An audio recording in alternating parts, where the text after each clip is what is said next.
Pronto, então vamos falar primeiro da questão do supermercado estatal. O prefeito de Nova York, o nome dele é Zoran Mandani.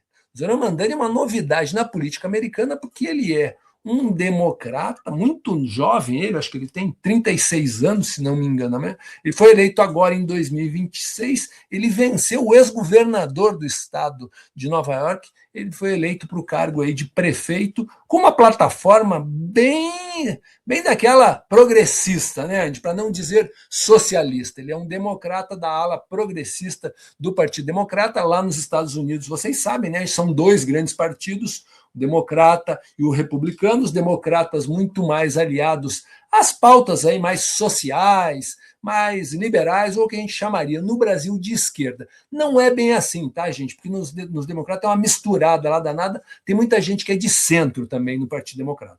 No republicano acontece a mesma coisa.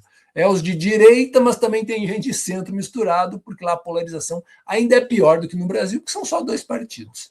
E aí o Zoran Mandani, ele acabou de se eleger, e ele fez uma promessa de abrir 5 supermercados na cidade de Nova York, porque ele está combatendo a inflação que está alta dos Estados Unidos, está bastante alta para eles. Para vocês terem uma ideia, eles estão falando de uma inflação esse ano de 3% ao ano, comparada com a nossa, que vai ser 5 ou 5 alguma coisa, a nossa está bem mais alta, mas para eles 3% é muito, e a inflação da alimentação está bastante alta em Nova York principalmente.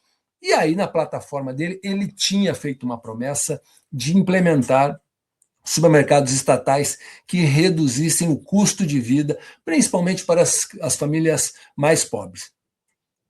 O supermercado vai ser aberto para todo mundo, tá? Não vai ser só para as famílias mais pobres. E aí eu fiquei pensando aqui nas outras iniciativas que já teve aqui no Brasil no passado e que deram errado. E aí a gente estava pensando aqui, conversar o que a gente podia discutir sobre o tema. Aqui no Brasil já aconteceu, tá, gente? Vou dar uma recordada para vocês aí. Nos anos 80, tinha uma rede chamada Somar, no Rio de Janeiro.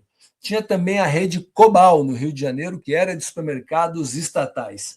Na Bahia, teve o famoso Cred Sexta. Quem já ouviu falar de Cred Sexta, hein, gente? Cred Sexta é o que está envolvido na história do Banco Master. O Banco Master, ele vendia consignado da carteira do ex-Cred Sexta, que era uma rede de supermercados que existia na Bahia, que chamava Cesta do Povo, e foi vendida para os sócios do Daniel Alvorcado. Então, 3 exemplos aí de supermercados estatais. Todos eles deu errado, tá, gente? Todos eles quebraram, por alguns motivos, né? Então, por exemplo, ineficiência é um motivo que recorrentemente acontece em supermercados estatais, porque o que acontece? O funcionário não é um funcionário que tem o risco do desemprego, né, já que ele tem a garantia hoje da estabilidade. É claro que nem sempre tem esse modelo, né? A gente depende de como que o modelo é. Mas o modelo que era nessa época era assim. E aí acaba que a estabilidade gera um pouco menos de eficiência. Incapacidade de competir, quando ele vai olhar para um supermercado privado, que consegue ter uma gama de produtos muito maior, um preço muito maior, acaba que as pessoas vão tendendo a, mesmo que esse aqui esteja mais barato, e no outro, porque a diversidade de produtos é melhor. E no Brasil, um negócio que foi o principal motivo pelo qual essas redes quebraram foi uso político. O que é uso político? O político vai lá e bota o seu apadrinhado para ser o diretor do supermercado, vice-presidente do supermercado. O cara não entende nada de supermercado, não entende nada de logística, não entende nada de alimento, acaba tomando um monte de decisões erradas e quebra. Então, no Brasil, esse negócio de supermercado estatal, no passado não deu certo. Hoje existem algumas iniciativas, e eu vou vir até a Andy aí, que ela quer contar um exemplo. Existe aqui em São Paulo um supermercado que é estatal. Deixa eu ver o nome dele aqui. O nome dele é Armazém Solidário, mas ele é uma iniciativa pequena. Pra vocês terem uma ideia, o faturamento deles foi 60 milhões, né? Então, quer dizer, é bastante pequeno quando você olha, e o Armazém Solidário, ele é focado muito nas pessoas que estão dentro do cadastro único, ou seja, pessoas de muito baixa renda mesmo, né? Esperamos que funcione, esperamos que dê certo, mas também corre esses 3 riscos que eu acabei de falar.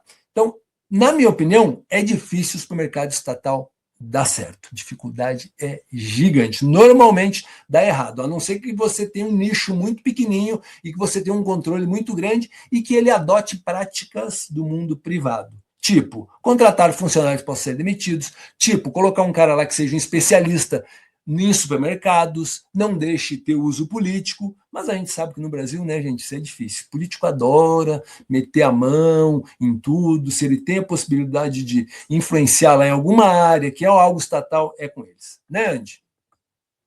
João, a questão da segurança alimentar é uma coisa muito importante, principalmente em períodos de alta de inflação. Nessa matéria que você colocou aqui de Nova York, eu dei uma olhada na matéria, tem um gráfico absurdo da inflação, quanto que ela subiu de 2020 para cá, assim, vem escalonando de uma maneira muito forte. Então, quem mais sente nesses momentos de alta de inflação são as pessoas mais vulneráveis, né? E principalmente os alimentos, que é um item essencial que você não pode cortar do orçamento. Então, essas iniciativas, que nem essa do Armazém Solidário, que eu estava dando uma lida aqui, eles estão localizados, são 7 unidades aqui em São Paulo, localizadas em locais de periferia mesmo, né? Onde as pessoas têm um maior índice de pessoas vulneráveis, né? E beneficiárias aí do cadastro único. E ele é focado em produtos de cesta básica mesmo, pouco processados, hortifruti e tudo. Tem alguns documentários a respeito dessa questão de segurança alimentar que dizem que o pobre, né, a pessoa mais vulnerável, muitas vezes ela acaba tendo uma alimentação de baixo valor nutricional, acaba se alimentando de miojo, salgadinho, essas coisas que, por incrível que pareça, acabam custando mais barato do que uma alimentação mais balanceada com frutas, legumes, verduras. Então, é uma tentativa de fazer chegar, ter mais acesso a esses produtos não processados para as pessoas de mais baixa renda. Eu acho que é uma boa iniciativa, como você falou, se for bem gerida. Aqui na República, perto de onde eu moro, tem um outro tipo, um outro modelo de supermercado que ele é participativo. Então, as pessoas são donas, né, como uma cooperativa, trabalham e consomem, né? Então, a ideia é você meio que ser sócio do supermercado, e dessa forma você consegue também regular um pouco os preços, já que tudo é feito com assembleia, né, com a participação das pessoas, e não tem os atravessadores, enfim. Então, eu acho que é muito importante a gente pensar sobre políticas públicas que ajudem as pessoas a terem mais segurança alimentar, principalmente nesse momento de inflação mais alta. Então, qualquer iniciativa nesse sentido, para mim, é bem-vinda, desde que não tenha desvio de verba, desde que não tenha corrupção, que não tenha uso político e tudo mais, né? Então, é isso. Eu apoio a iniciativa, né? A ideia. Que é o que, que é o que sempre acontece, né, Andy?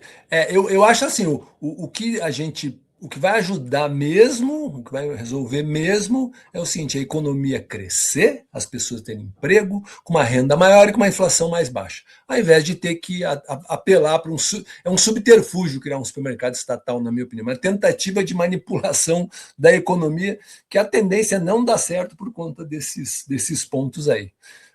Seria bom se fosse bacana. Os sistemas de voucher às vezes funcionam melhor, viu, Andy? Que é a história de você dar um voucher para a pessoa gasta no supermercado. Claro, tem Um que ser. vale alimentação, né? Uma coisa assim.